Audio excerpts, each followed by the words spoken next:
Hello दोस्तों, स्वागत है आप सभी का हमारे YouTube चैनल इंसान के दुख में। फिर से हम आ चुके हैं एक नई वीडियो के साथ। वीडियो के अंत तक बने रहिए और वीडियो पसंद आए तो हमारे चैनल को सब्सक्राइब जरूर कीजिएगा और दोस्तों परिवारजनों के साथ शेयर करना ना भूले।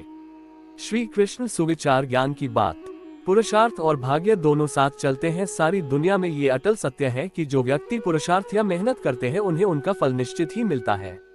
पर कभी कभी किसी के साथ ऐसा भी हो सकता है कि लाख मेहनत के बावजूद कड़ी मेहनत का उचित मूल्य नहीं मिल पाता। ऐसे अवस्था में मजबूरीवश इंसान अपने भाग्य को कोसने लगता है और इसे ही अपना दुर्भाग्य मान बैठता है। पर आप एक आध्यात्मिक व्यक्ति की दृष्टि से देखेंगे तो वह भी कृष्ण की भक्ति में आस्था रखने वाले वे ना भाग्य मानते ना दुर्भाग्य, क्योंकि कृष्ण भक्त अच्छे से जानते हैं कि जीवन में जो कुछ हो रहा अच्छा ही हो रहा है, श्री कृष्ण की इच्छा से ही हो रहा है। उन्हें ये संपूर्ण विश्वास है कि उनसे बेहतर उनका हित किसमें है, ये श्री कृष्ण जानते हैं। भक्त ये भी अच्छे से जानते हैं और मानते हैं कि जीवन में द्वैत भी आ रहे हैं तो ये भी श्री कृष्ण की ही लीला है और श्री कृष्ण उन्हें दुखों को सहन करने और सामना करने की शक्ति भी श्री कृष्ण ही हमें देंगे। इसीलिए ये बात भी समझ लीजिए आप। श्री कृष्ण कहते हैं कि मानव जन्म इसलिए हुआ है ताकि हमारे जो जन्मों के कर्म इकट्ठा कर रखे हैं वह समाप्त हो सके और हमें इस जन्म मरण के चक्रव्यूह से मुक्ति मिल सके। हर आत्मा पवित्र और शुद्ध होकर मोक्ष मार्ग पर चल सके। इस पृथ्वी पर हर सोल का जन्म लेने का यही उद्देश्य है। पृथ्वी पर हर सोल को एक शरीर की प्राप्ति होती है और वह मनुष्य योनि में जन्म लेकर कोई ना कोई उद्देश्य की पूर्ति के लिए ही जन्म लेता है। उद्देश्य हेतु हर एक को जीवन में संघर्ष भी करना पड़ता है। संघर्ष ही जीवन, ये बात भी आप अच्छे से समझते भी होंगे। जिसने जीवन में संघर्ष ही नहीं किया तो उसने क्या पाया फिर। श्री कृष्ण की ये बात अच्छे से समझ लीजिए आप भी। भाग्य और सौभाग्य यह एक सामान्य व्यक्ति की सोच है, क्योंकि कृष्ण भक्ति में डूबा हुआ इंसान तो कर्म करने में भी कृष्ण की आराधना समझता है। भाग्यवान व्यक्ति तो अपने किए हुए अच्छे कर्म के बदले में सुख का आनंद लेता है। कृष्ण भक्त का तो श्री कृष्ण की कृपा से अपने पूर्व जन्म में किए हुए कर्मों को भी पूरा समाप्त कर और नए पवित्र कर्मों का निर्माण कर श्री कृष्ण के शरण में जाकर खुद को सुरक्षित समझता है। इसलिए श्री कृष्ण के शरणागत होना ये भी एक सौभाग्य की बात है। आप भी श्री कृष्ण के शरण में जाना चाहते हो तो ये आध्यात्मिक गुण की बात समझते होंगे। कर्म क्या है? क्या कर्म की बात जो बड़े बड़े आध्यात्मिक बातें करने वाले लोग कर्म की परिभाषा को कर्म कहते हैं। क्या आप जानते हैं कि हम दिमाग में कुछ सोचते हैं वह भी एक कर्म है। बल्कि मैं तो कहूँगा कोई भी अच्छे और बुरे कर्म की शुरुआत दिमाग से ही होती है। कोई भी अच्छे या बुरे कर्म की उपज हमारा ये दिमाग ही है। क्यों है सच ये बात? आप भी मानते हैं कि नहीं? सुनिए श्री कृष्ण भी क्या कहते हैं। कर्म भी ईश्वर की तरह ही एक आस्था का विषय है। कई लोग ईश्वर पर विश्वास करते हैं, हालांकि ईश्वर को प्रत्यक्ष रूप से देखा नहीं है, फिर भी ये एक अटूट अटल विश्वास है कि कहीं न कहीं एक अदृश्य शक्ति है जो हमेशा हमारे साथ है। हमें समय समय पर सही मार्ग भी दिखाती है, हमें द्वैत दर्द सहन करने की हिम्मत प्रदान करती है। हर इंसान के हृदय में ईश्वर कई अलग अलग रूप में बसा हुआ है।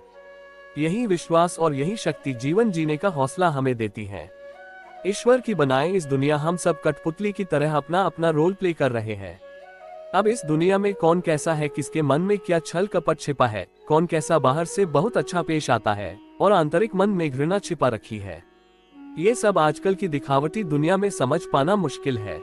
आपने इस दुनिया में ईमानदार और बेईमान दोनों ही तरह के लोग देखे होंगे, पर कई बार ये बात जरूर नोटिस करने में आता है कि बेईमान और बुरे लोग सच्चे और ईमानदार लोगों से कई गुना सुखी देखे जा सकते हैं। आखिर क्यों? इसका कारण क्या है? जीवन के फलसफे को आंका जाए तो अच्छा इंसान कौन है और कौन बुरा इंसान, ये कैसे किसकी तुलना की जा सकती है? साहब ये तो कलयुग का समय है। इस समय कोई सच्चा ईमानदार भी चले तो भी लोग उसे चने की तरह भूनकर खा लेंगे। उस सच्चे इंसान का हर तरह से उपयोग और दुरुपयोग किया जाता है। ये तुलना करना भी नामुमकिन है, क्योंकि जरूरी नहीं जो इंसान ऊपर से दिखाई दे वह भीतर से कैसा हो। सफलता के मार्ग पर चलते हुए जरूरी नहीं हम अच्छे हैं तो इसका मतलब तो कतई ये नहीं है कि हमें हर कोई अच्छा ही मिले हमारी तरह। कई बार हम दूसरों को परेशान या अपशब्द नहीं कहना चाहते, पर कई बार स्वयं की या परिवार की रक्षा करने हेतु मजबूरीवश सामने वाले की ही भाषा में जवाब देना पड़ता है। कहने का तात्पर्य यही है कि बुराई के साथ बुरा भी बनना पड़ता है। तो ऐसे इंसान अपने अपने अक्स पर बनी अच्छाई की छवि कैसे कायम रख सकता है? ऐसे ही दोराहे पर आकर इंसान कंफ्यूज हो जाता है कि जीवन में एक अच्छा इंसान बने या सफल इंसान। आइए और गहराई में आपसे बातें करते हैं और समझते हैं इस तथ्य को। क्या खुद के लिए अच्छा सोचना और करना बुरी बात है?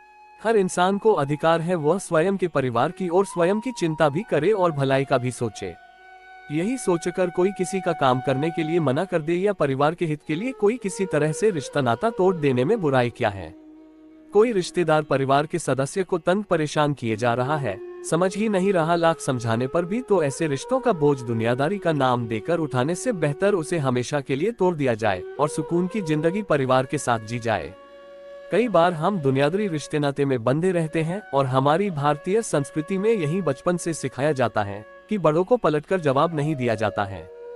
बड़े जो भी कहते हैं उनकी आज्ञा की अवहेलना बिल्कुल ना की जाए। जी बिल्कुल सही आप सुन रहे हैं, हमारी भारतीय संस्कृति सच में इतनी महान है। पर ये सब पहले सच में होता भी था। बड़े बुजुर्ग भी आदर्शवादी और सम्मान के लायक भी थे और सबसे बड़ी बात विश्वास के लायक भी थे। अगर आज के युग से पहले का युग कंपेयर किया जाए तो सत्यवादी आदर्शवादिता में, मैं यह नहीं कहती हर कोई, पर कहीं कहीं बड़े कहने वाले लोगों में नियत और फितरत दोनों ही खराब हो चुकी है। जो दुनिया हो रहा है वही हम बात कर रहे हैं। पेरेंट्स भी बेटों में भेदभाव करने लग गए हैं। जो बेटा अच्छा कमाता, अच्छी स्टेटस है, उसकी तरफ ही लुढ़क जाते हैं, उसकी तारीफें करते हैं। जो कम कमाता बेटा, उसकी बुराई ही दिखाई देती है। बड़े घर के ही इंसान, कहीं कहीं न्यूज में आपके भी पढ़ने में आया होगा, वे अपनी काम वासना घर के छोटे बच्चे मासूमों से अपनी भूख मिटाते हैं। ऐसे में मासूम बच्चे कहीं भी दुनिया में सुरक्षित नहीं रह सकते।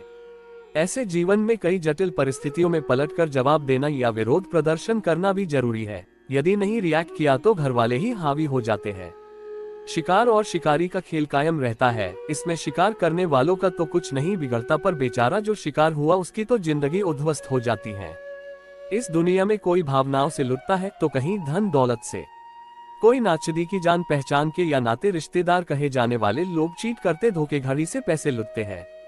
मेहनत कोई करता है जिंदगी में और ऐश कोई करता है।